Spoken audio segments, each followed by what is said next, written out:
और सुनील खटके साहब के पास चलते हैं। सुनील जी, आपसे मेरा सवाल होगा ओपेक और ओपेक प्लस को लेकर। आम लोग ये भी समझना चाहते हैं, जैसा रमेश जी भी बता रहे थे कि किन किन इंडिकेटर्स को आपको देखना चाहिए, डिमांड सप्लाई के आंकड़े, इकोनॉमी की ग्रोथ के नंबर्स, जो स्टॉक के नंबर्स हैं, जो बड़े देश है यूएस वगैरह, जो सबसे बड़े कंज्यूमर या प्रोड्यूसर है, वहाँ के स्टॉक के नंबर क्या है, ये सब चीज़ें तो देखनी चाहिए। तो ओपेक और ओपेक प्लस को आम लोगों के लिए समझा दीजिए कि वो होता क्या है, कौन कौन से मेंबर्स हैं, उनका क्या असर होता है उनके उत्पादन का।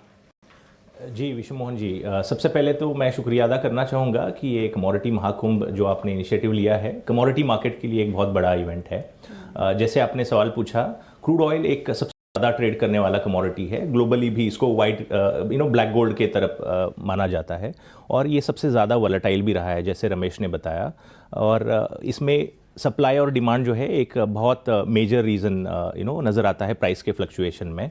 तो सप्लाई साइड में जैसे आपने बताया, ओपेक या ओपेक प्लस नेशंस जो हैं ग्लोबल लेवल पे क्रूड ऑयल सप्लायर्स के तौर पे देखे जाते हैं। उसके अलावा भी थोड़े कंट्रीज़ हैं, वेनेजुएला है या यूएस है, वो लोग भी क्रूड ऑयल ग्लोबल लेवल पे सप्लाई करते हैं। बट जियोपॉलिटिकल लेवल पे या जियोग्राफी के लोकेशन से भी अगर हम देखते हैं तो ओपेक का एक बड़ा रोल है ग्लोबल लेवल पे क्रूड ऑयल सप्लाई करने का। तो एक कंट्रोल्ड वे में ओपेक या ओपेक प्लस कंट्रीज जो हैं एक क्रूड ऑयल का आउटपुट डिसाइड करते हैं, ताकि प्राइसेस ना ही बहुत ज़्यादा बढ़ जाएं या ना ही बहुत ज़्यादा कम हो जाएं।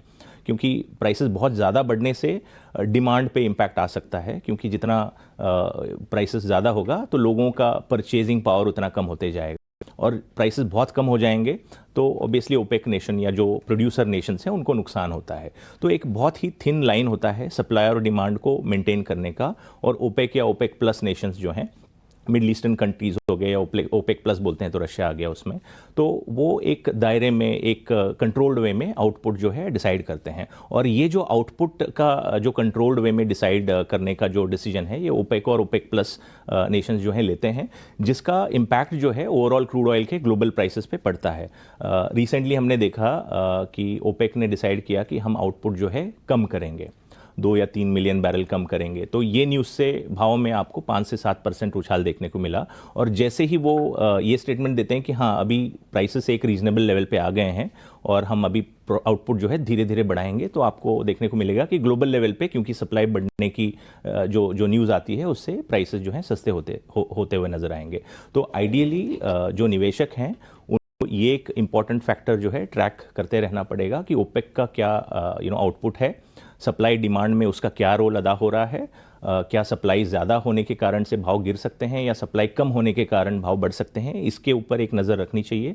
सारे रिसर्च हाउस भी ये जो ओपेक प्लस का जो डिसीजन है इसको ट्रैक करते हैं। ओपेक के हर महीने मीटिंग्स होते रहते हैं, उसमें वो अपने प्लान्स बताते रहते हैं। उसके बेसिस पे जो निवेशक हैं इस कमोडिटी का एक राइट डिसीजन लेने में इस्तेमाल कर सकते हैं। तो एक बड़ा रोल जो है ओपेक प्लस नेशंस का रहता है आउटपुट डिसाइड करने में।